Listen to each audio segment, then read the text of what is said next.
Assalamualaikum warahmatullahi wabarakatuh. Alhamdulillah wa wassalatu wassalamu ala ahmad nabi ibadah. A'udzu billahi minasyaitonir rajim. Bismillahirrahmanirrahim.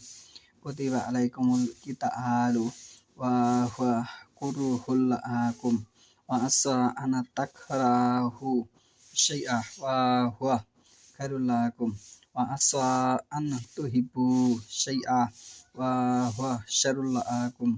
Wallahu ya'lamu wa আনাতুম লা তা'লামুন।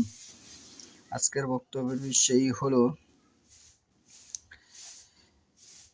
জিহাদ কত প্রকার এবং কি কি, এবং জিহাদ কার উপর ফরজ হয়েছে সে সম্পর্কে আমি যে আয়াতটুকু তেলাওয়াত করেছি সূরা বাকারার 216 নং আয়াত।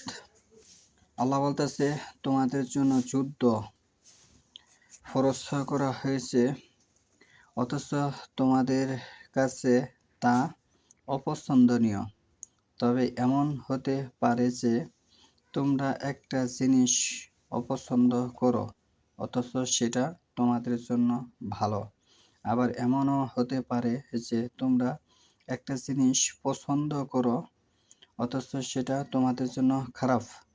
আল্লাহ জানেন প্রকৃতপক্ষে কোনটা ভালো আর কোনটা খারাপ তোমরা জানো না। লা তা'লামুন, তোমরা তা জানো না। তাহলে এখানে যে বিষয়টা দাঁড়ালো, আমরা এই বিষয়ের উপরে হাদিসে যাব। সহিহুল বুখারীর 3 নম্বর খণ্ড, হাদিস হচ্ছে 3126, হাদিস নং হচ্ছে 3126।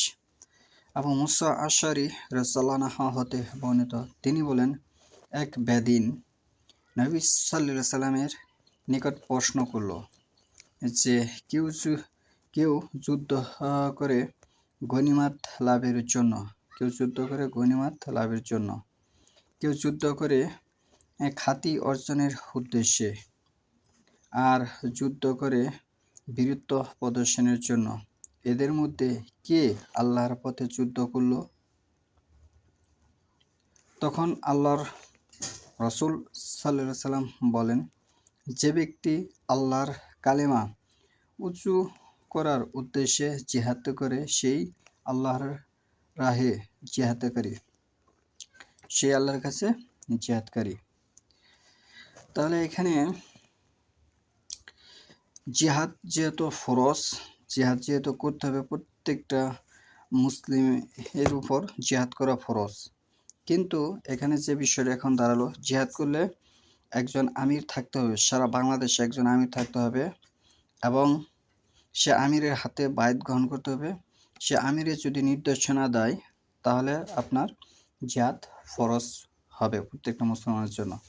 এখন দ্বিতীয় ধাপ হচ্ছে এই যে আপনি যে জিহাদে যাবেন, আপনার কাছে যদি কোনো বনে ওয়ারিশি পায়, তাহলে আপনি জিহাদে যে জব এটা আপনি পাবেন না, আপনি তো মুসলমানই নয়।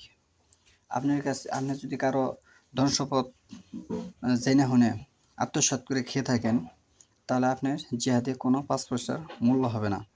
এখন 1999 জনই মানুষ যারা নিজেকে মুসলিম পরিচয় দেয়, তারা সকলেই পরের টাকার আত্মসাতের সাথে জড়িত।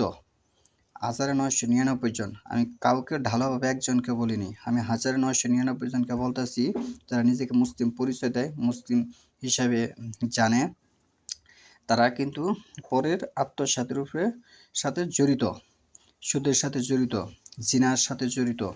এরা জিহাদ করলেও জিহাদ হবে না, এরা ইহকাল এবং পরকাল দুনোকালেই ধ্বংস হবে। সূরা আরাফের 175 নম্বর আয়াতে আল্লাহ বলছে যে ওহীর অনুসরণ করে না, সে মূলত শয়তানের অনুসরণ করে, সে মুসলিম থাকে না। এবং সূরা তবার মধ্যে বক্তব্য এসেছে, অনেক মানুষ অপবিত্র, মুশরিকরা অপবিত্র, যারা ওহীর অনুসরণ করে না তারাই মুশরিক। সূরা আনামের মধ্যে একথা বক্তব্য এসেছে, যারা ওহীর অনুসরণ করে না তারা মুশরিক। তাহলে বর্তমান প্রেক্ষাপটে দুটি জিনিস ছাড়া আপনার জিহাদ ফরজ আপনার উপর হবে না। এক, আমির থাকতে হবে, যেটা বাংলাদেশে আমির নেই, সেটা আমাদের অত্যন্ত জরুরি।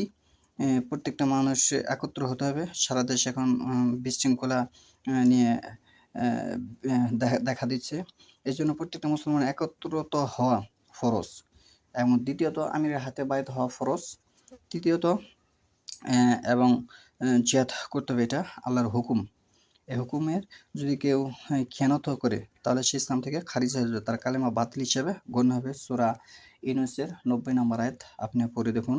ফিরআউনও কালেমা পড়েছিল, সে কালেমা আল্লাহ কবুল করেনি। কারণ আপনি যদি ন্যায়ের উপরে প্রতিষ্ঠিত না থাকেন তাহলে আপনার কালেমা বাতিল, আপনার কালেমা শাহাদাত বাতিল, কালেমা তৈবা বাতিল, যত কালেমা আছে, যত দোয়া কালাম আছে, সূরা ফাতিহা যা আছে সবকিছু নামাজ বাতিল হিসেবে গণ্য হবে। সূরা তাওবার ৫৩ এবং ৫৪ আপনি পড়ে দেখুন, আপনার দান খয়রাত বাতিল, সকল কিছু বাতিল। মোট কথা আপনি তখন আর মুসলমান নয়।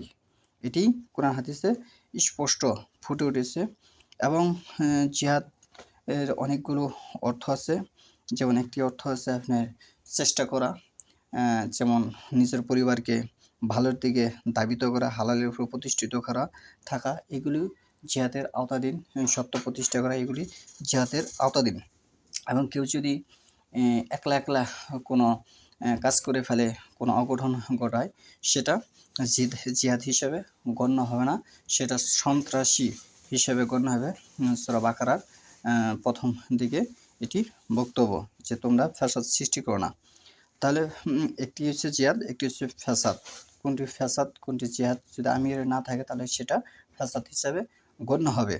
সব কিছু বুঝে এবং সরকারের অধীনে সরকারের হুকুম দিলে তাহলে আপনি মানে আমির হুকুম দিলেই আপনি ওই কাজটি সফলতা হিসেবে ইহকাল এবং পরকালে কল্যাণ হিসেবে দাবিত হবে। সুবহানাকা আল্লাহুম্মা ওয়া বিহামদিকা আশহাদু আল্লা ইলাহা ইল্লা আনতা আস্তাগফিরুকা ওয়া আতুবু ইলাইক।